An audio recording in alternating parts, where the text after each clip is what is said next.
Welcome class 11 to my commerce class. Some of you may have joined in the month of July. Welcome to them. We have done some chapters in the month of May in commerce. I will brief you all of them one by one.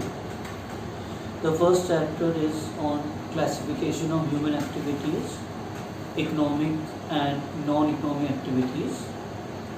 All those activities which are undertaken by human beings to earn some money for their living is called economic activities, such as services given by a teacher, doctor, chartered accountant, retailer, wholesaler. They all perform some activity and they receive some money or consideration return.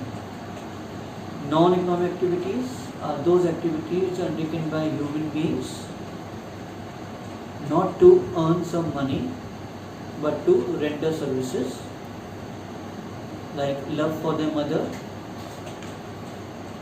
have some sympathy for somebody, religious practice, being patriotic, or when the mother cooks food for you, she does not expect any money from you, or a student who donates blood for a noble cause. These are all non-economic activities. Now I will go make you mark the answers in your book. Those who have the book, you open and mark them. Some of you have already maintained in your register. You may just follow. On page 3, the meaning of human activities first. Human activities mean all those activities which are undertaken by human beings to satisfy human wants. Now, want means ability to pay and willingness to purchase. That is, a person having money and willingness, agreeing to purchase or pay for it. Both the elements should go together to complete a want. If any one of them is missing, it is known as desire. Features, the first 5, all 5 you mark them, they're simple, you read, you understand. Then we have classification of human activity, which I told you earlier at the beginning of this chapter. Economic and non-economic activities, you mark the meaning first. Economic activities refer to all those human activities which are undertaken to earn a living and thereby satisfy human wants. Now these are the keywords which you should write in the answer. Human activities to earn a living. Then the features, first, second, third, fourth and sixth. That means 5 features you have to write in your register. As it is, I have already made you mark. The other students, if we don't have them, you can ask them what are the lines which I have made you mark. On page 5, there is a list of examples of economic activities. You may read it and you may quote in your answer any 4 of them. The non-economic activities, all those activities which are undertaken not to earn monetary gain or reward but to satisfy social, religious, cultural and sentimental requirements are called non-economic activities. Examples are given in the paragraph which I had told you earlier. A mother looks after her children, a student donates blood, an old man goes to temple daily, etc. Differences between economic and non-economic activities. I had sent an answer that how you will write the differences and how you write the answer for distinction between economic and non-economic activities. When you ask distinguish between economic and non-economic activities, you have to write the difference, one difference only, in the form of their definition, in the form of their meaning. In the book, they have given 1, 2, 3, 4, 5, 6, 7 differences. The following differences you mark: first, second, third, fourth and sixth. So when you ask to write differences, you write these 5. if you are asked distinguish between economic activities of 2 marks, then you write 2 differences, or you can write only one main difference.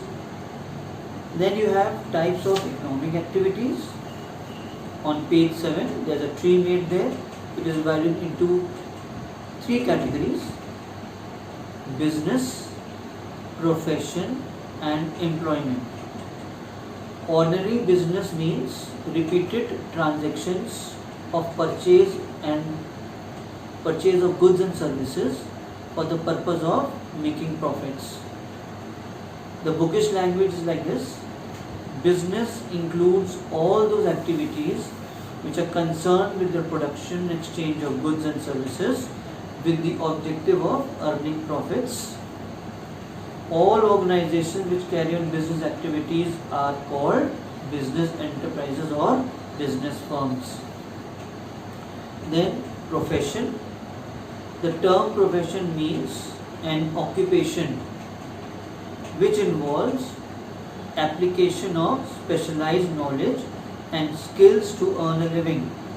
Occupation here means economic activity, that is giving services or doing some activity for earning some money or consideration in return. The person who are engaged in profession are called professionals.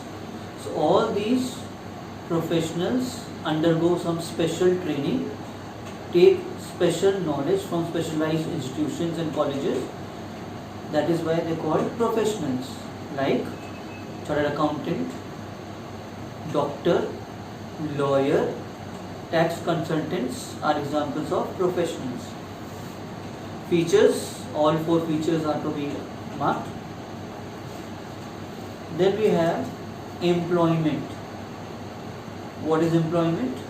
It means an economic activity where people work for others in exchange for some remuneration, money or salary in return. The employee performs the work assigned to him by his employer as per the terms and conditions of employment. There may be oral or written agreement, contract between the employer and the employee.